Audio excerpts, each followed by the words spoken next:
Welcome to The Reins of Leadership, the podcast dedicated to helping you lead with presence and influence with trust. I'm your host, Merinda Smith, business leadership strategist, sharing actionable insights on mindset, EQ and energy uniquely illuminated by wisdom gained alongside my equine partners. Hello and welcome to my podcast. If you're new here, then a very warm welcome.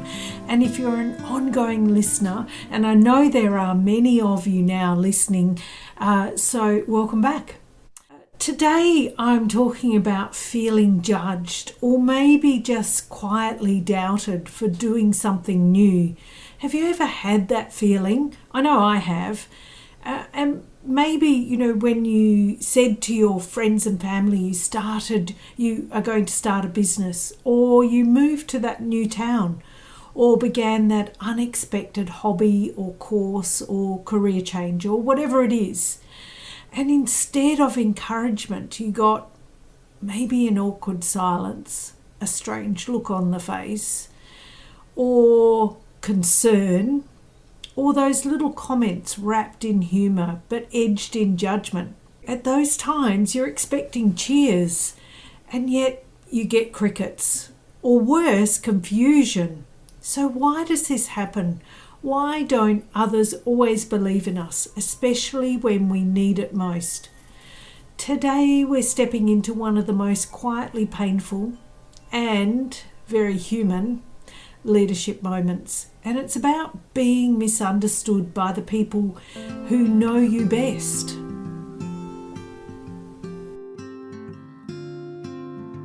This episode is for you if you've ever stretched towards growth. You've made a change. You've committed to yourself that where you are is no longer serving your own purpose and you want to move forward, only to realise your biggest emotional challenge isn't the risk itself, but the people around you who didn't see your vision. And don't worry, we're not here to throw anyone under the bus. We're here to understand what's really going on and how to stay in the saddle, so to speak, even when the crowd isn't clapping. Now let me share a story from the paddock that brings this to life. I was working one of my young foals. This is a young mare called Camilla. She is curious, spirited, always seeking, yet she is young and sometimes unsure, which is normal when they're that age. And so I'd put her in a yard where we were close to the others, and I wanted to allow her to feel supported by the herd, even though she was in the yard with me. And so this particular day in her training, I was introducing a tarp, a bright blue crinkly thing that is completely new experience to her. And Camilla stepped towards it, ears twitching and nostrils flaring. And I could see her whole body tense with a mixture of maybe curiosity, yet I could definitely see caution there. And she was doing that brave work of exploring the unknown. And right at that moment, do you know what happened? From the main pasture, one of the older horses in the herd let out a sharp, piercing, warning snort. So I looked over and noticed that they had all stopped eating. They were frozen at the edge of the paddock, heads up, ears locked onto us. Then I saw one of them begin to pace back and forth, which to me was a clear sign of anxiety. Looking back at Camilla, and I saw that she had paused, frozen mid-step. Even though before she was moving forward, this had made her pause and actually freeze, looking from the tarp to her herd and back again. She was caught, unsure whether to trust her own curiosity or to retreat to the safety of the familiar, back to what her herd was telling her was safe. And that's what it seemed like to me at that time. They were saying, don't do it, it's unsafe. And even though she was curious, she wanted to do it, they were holding her back. So this made me curious. And after I'd finished working with Camilla, it made me think about how that happens to us as well in life. And I wanted to know where else that was showing up for me in that moment. Where else am I not backing myself because someone else's fear has crept in and taken up space in my choices? So I'd like to invite you to reflect on where you've second-guessed yourselves lately. Maybe not because you felt unsure, but because someone else did.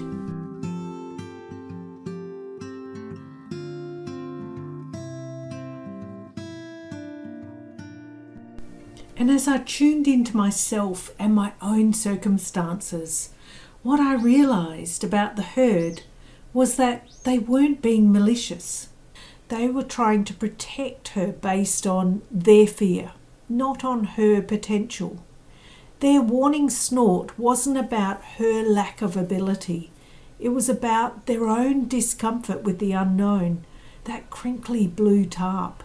And I realised how many times I had been Camilla, how many times I'd stood at the edge of something unfamiliar. My own version of the crinkly blue tarp. A bold new idea, a vulnerable conversation, a leap in my career, a shift in how I wanted to show up. And just as I was about to take that step, I'd hear it.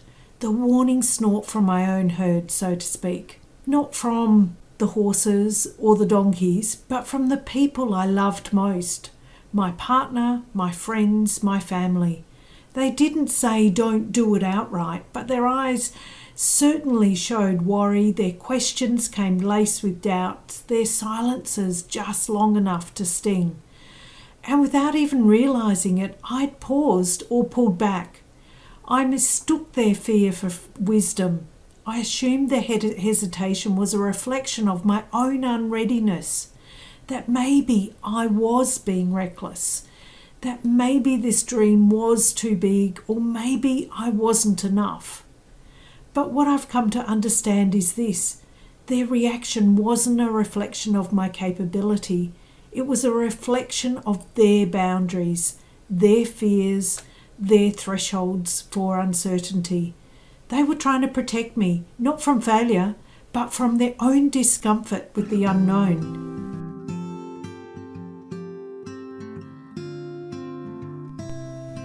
Psychologically, this shows up in concepts like the false consensus effect, where others assume you will make choices that align with their worldview. And the anchoring bias. They still see the old version of you, the shy one, the rule follower maybe, the dependable one. And yet they can't picture who you are becoming. And this does not mean that your dream is flawed.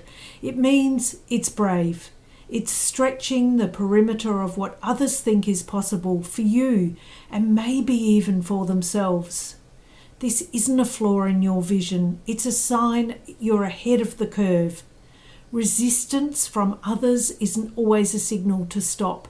Sometimes it's proof that you're leading the way. Now I want to come back to you and your own journey, your leadership. So many of us believe we need to feel confident before we can start something bold. But that's a myth. True confidence is built not before we begin, but because we begin. Action comes first. Confidence grows in the doing.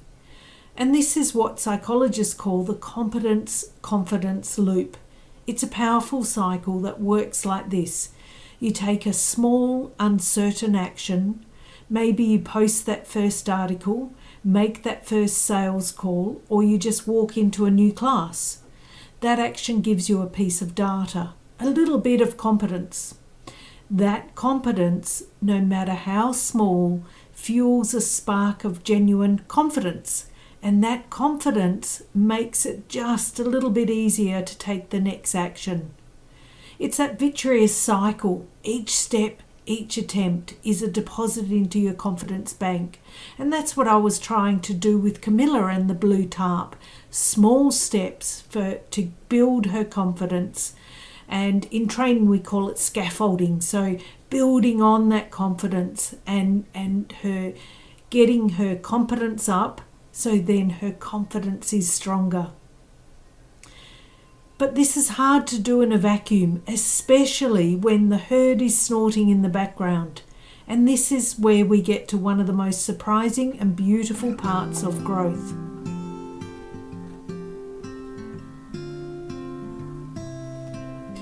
Have you ever noticed how sometimes strangers cheer for you harder than your inner circle? There's a reason. People who don't know your history can meet you where you are, not where you've been. Your inner circle holds a detailed mental file on you, all your past chapters, your old habits, your previous stumbles. They love the person in that file, but when you try to write a new chapter, it can conflict with their data. They're bound by that anchoring bias we talked about earlier. Strangers, on the other hand, meet you with a blank page. They don't have a past version of you to protect or compare you to. When you introduce yourself as a writer, a leader, or an artist, they simply say, "Great, tell me more." They accept the identity you present, which gives you the space and the psychological safety to fully step into it. This is why joining a new community, maybe it's a workshop, a mastermind, or an online group, can be so transformative. And I know I've done it myself, especially when there are those online groups and you're posting about how you've achieved and where you're going. They rally on, they rally for you, and you keep going. You build that momentum to get going. Provides a safe container for you to practice being the next version of yourself. These new connections become a mirror reflecting back the potential they see. They're not looking back at the old you that you're trying to move beyond. And that reflection gives you the momentum to keep going, building that competence and confidence one action at a time. What I didn't realise back then was that I wasn't just reacting to their fears. I was also feeling my own resistance, that tug of war inside me that whispered, what if they're right? What if I do fail? What if I lose them by stepping into something they don't understand? I used to think resistance was a sign to stop. Now I see it as a sign to listen, not to the fear, but to the part of me that wants to grow. So instead of dodging it, use it. Resistance is feedback. It helps you clarify your message, sharpen your mission, and build resilience. Sometimes even failing in public is the most powerful connector you can have. When you're real about your setbacks and missteps, you invite others into your journey and you give them permission to be human too. A woman I coached, we'll call her Sarah, had built a steady business as a consultant, but her heart was pulling her elsewhere, coaching, writing, public speaking. And through discussions in the coaching and thorough preparation, she decided to make pivot. But her partner panicked. Her sister told her she was throwing away everything she had worked for, and other family members just did not understand. And I remember coaching her through that and allowing her or giving her permission to move on, so to speak. And you know, something really wild happened. She wrote a LinkedIn post about her pivot, and that post went viral.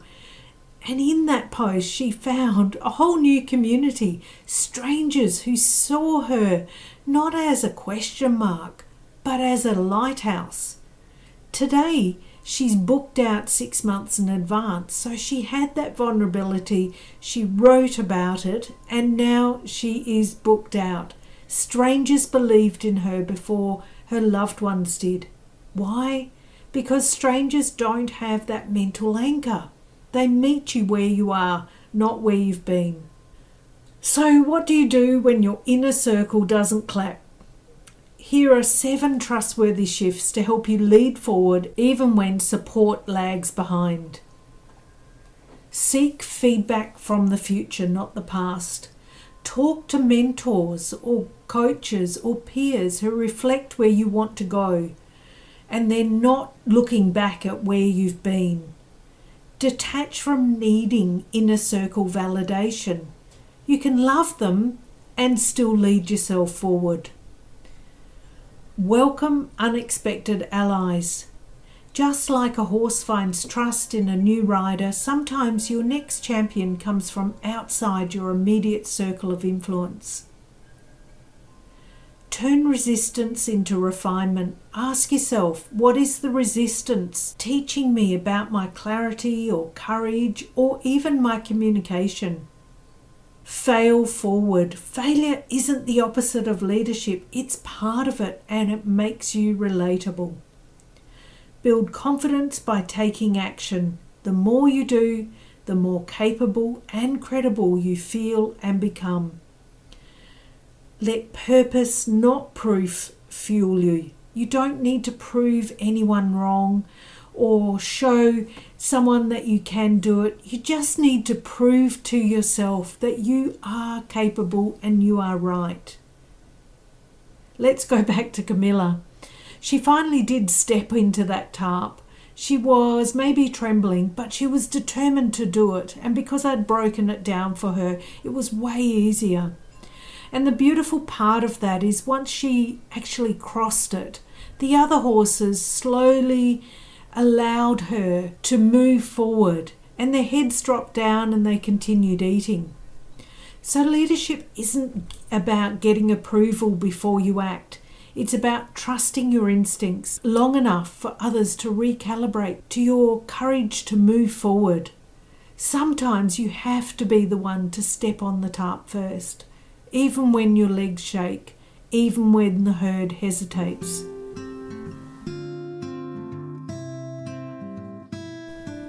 So if you're in a season where the people around you don't get it, know this: you're not off course, you're ahead of it. Keep leading from within.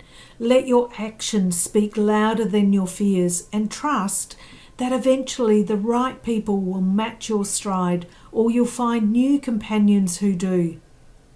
If this episode landed for you, pass it on to someone who's straddling that line between the old and the new.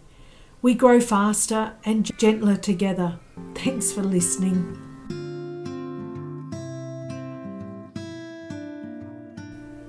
Thanks for joining me on the Reins of Leadership. Remember to lead with presence and influence with trust. Subscribe for more insights and find resources at merindasmith.podia.com.